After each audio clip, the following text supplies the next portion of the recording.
हैदराबाद। हैदराबाद का नाम सुनते ही हम सबके दिमाग में चार मीनार और हैदराबादी बिरयानी का ख्याल आता है। हैदराबाद तेलंगाना की राजधानी है। आप सब में से कई सारे लोग ये नहीं जानते होंगे कि हैदराबाद पहले भारत का हिस्सा नहीं था। जिस वक्त ब्रिटिश भारत छोड़कर जा रहे थे उस वक्त 562 रजवाड़ों में से सिर्फ 3 रजवाड़ों ने भारत के साथ विलय का फैसला लिया और ये 3 रजवाड़े थे कश्मीर, जूनागढ़ और हैदराबाद। अंग्रेज़ों के वक्त से ही हैदराबाद की खुद की सेना, रेल सेवा और डाक विभाग था। उस समय आबादी के हिसाब से हैदराबाद भारत का सबसे बड़ा राजघराना था, लेकिन उस वक्त भी हैदराबाद भारत का हिस्सा नहीं था। तो चलिए आज जानते हैं कि हैदराबाद कब और कैसे बना आज़ाद भारत का एक हिस्सा। नमस्कार, आप देख रहे हैं पोस्टफुल न्यूज़ इन मीडिया और मैं आपके साथ सलोनी जरीन। हैदराबाद की आबादी का 80% हिंदू लोग थे, जबकि अल्पसंख्यक होते हुए भी मुसलमान प्रशासन और सेना में महत्वपूर्ण पदों पर बने हुए थे। उस पर लोगों का ये भी कहना था कि कट्टरपंथी कासिम राजवी के नेतृत्व में राजकार हैदराबाद की आज़ादी के समर्थन में जनसभाएं कर रहे थे और उस इलाके से गुजरने वाली ट्रेनों को रोककर न सिर्फ गैर मुस्लिम यात्रियों पर हमले कर रहे थे, बल्कि हैदराबाद से सटे हुए भारतीय इलाकों में रहने वाले लोगों को भी परेशान कर रहे थे। निज़ाम हैदराबाद के भारत में विलय के किस कदर खिलाफ थे, इसका अंदाज़ा इस बात से लगाया जा सकता है कि उन्होंने जिन्ना को संदेश भेजकर ये जानने की कोशिश की क्या वह भारत के खिलाफ लड़ाई में हैदराबाद का समर्थन करेंगे। कुलदीप नैयर ने अपनी आत्मकथा बियॉन्ड द लाइन्स में लिखा है कि जिन्ना ने इसका जवाब देते हुए ये कहा था कि वह मुट्ठी भर अभिजात्य वर्गों के लोगों के लिए पाकिस्तान के अस्तित्व को खतरे में नहीं डालना चाहेंगे। उधर नेहरू माउंटबेटन की उस सलाह को गंभीरता से लेने के पक्ष में थे कि इस पूरे मसले का हल शांतिपूर्ण ढंग से किया जाना चाहिए। सरदार पटेल नेहरू के इस आकलन से सहमत नहीं थे। उनका मानना था कि उस समय का हैदराबाद भारत के पेट में कैंसर के समान था, जिसे बर्दाश्त नहीं किया जा सकता था। पटेल को इस बात का अंदाजा था कि हैदराबाद पूरी तरह से पाकिस्तान के कहने में था।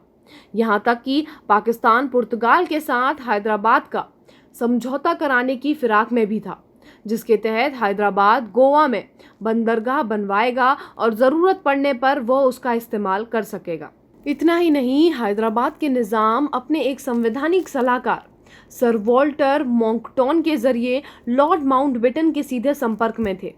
मॉन्कटॉन के कंजर्वेटिव पार्टी में भी नज़दीकी संबंध थे। जब माउंटबेटन ने उन्हें सलाह दी कि हैदराबाद को कम से कम संवैधानिक सभा में अपना प्रतिनिधि भेजना चाहिए, तो मॉन्कटन ने जवाब दिया था कि अगर वो ज़्यादा दबाव डालेंगे तो वे पाकिस्तान के साथ विलय के बारे में बहुत गंभीरता से सोचने लगेंगे। और तो और उन्होंने राष्ट्रमंडल का सदस्य बनने की इच्छा प्रकट की थी, जिसे एटली सरकार ने ठुकरा दिया था। निज़ाम के सेनाध्यक्ष मेजर जनरल एल एदरूस ने अपनी किताब हैदराबाद ऑफ द 7 लॉज में लिखा है कि निज़ाम ने उन्हें खुद हथियार खरीदने यूरोप भेजा था, लेकिन वह अपने मिशन में सफल नहीं हो पाए थे क्योंकि हैदराबाद को एक आज़ाद देश के रूप में मान्यता नहीं मिली थी। मज़े की बात तो ये थी कि एक दिन अचानक वो लंदन में डॉस्टर होटल की लॉबी में माउंटबेटन से टकरा गए।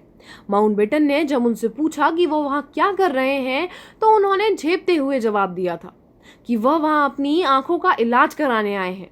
माउंटबेटन ने मुस्कुराते हुए उन्हें आंख मारी, लेकिन इस बीच लंदन में निज़ाम के एजेंट जनरल मीर नवाज जंग ने एक ऑस्ट्रेलियाई हथियार विक्रेता सिडनी कॉटन को हैदराबाद को हथियारों की सप्लाई करने के लिए राजी कर लिया। भारत को जब ये पता चला कि सिडनी कॉटन के जहाज निज़ाम के लिए हथियार ला रहे हैं, तो उसने इन उड़ानों पर प्रतिबंध लगा दिया। एक समय जब निज़ाम को लगा कि भारत हैदराबाद के विलय के लिए दृढ़ संकल्प है, तो उन्होंने ये पेशकश की कि हैदराबाद को एक स्वायत्त राज्य रखते हुए विदेशी मामलों, रक्षा और संचार की जिम्मेदारी भारत को सौंप दी जाए। लेकिन इस प्रस्ताव को अमली जामा इसलिए नहीं पहनाया जा सका क्योंकि वो राजकारों के प्रमुख कासिम राजवी को इसके लिए राजी नहीं करवा सके। राजकारों की गतिविधियों ने पूरे भारत का जनमत उनके खिलाफ कर दिया।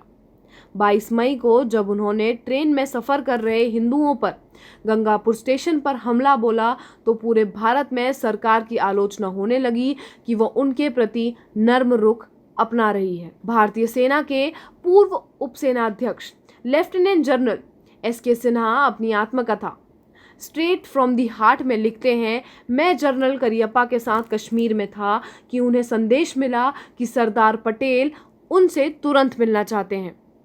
दिल्ली पहुंचने पर पालम हवाई अड्डे से सीधे पटेल के घर गए। मैं बरामदे में रहा जबकि करियप्पा उनसे मिलने अंदर गए और 5 मिनट में बाहर आ गए। बाद में उन्होंने मुझे बताया कि सरदार ने उनसे सीधा सवाल पूछा जिसका उन्होंने एक शब्द में जवाब दिया।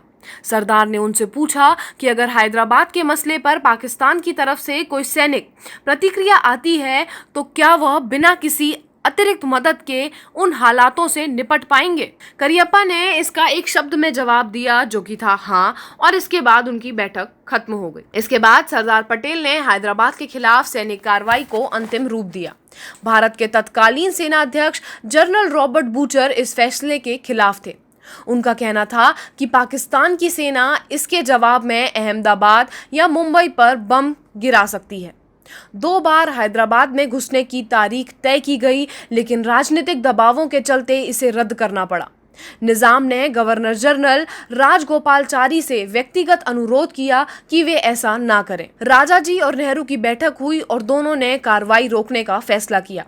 निजाम के पत्र का जवाब देने के लिए रक्षा सचिव H.M. पटेल और वीपी मेनन की बैठक बुलाई गई।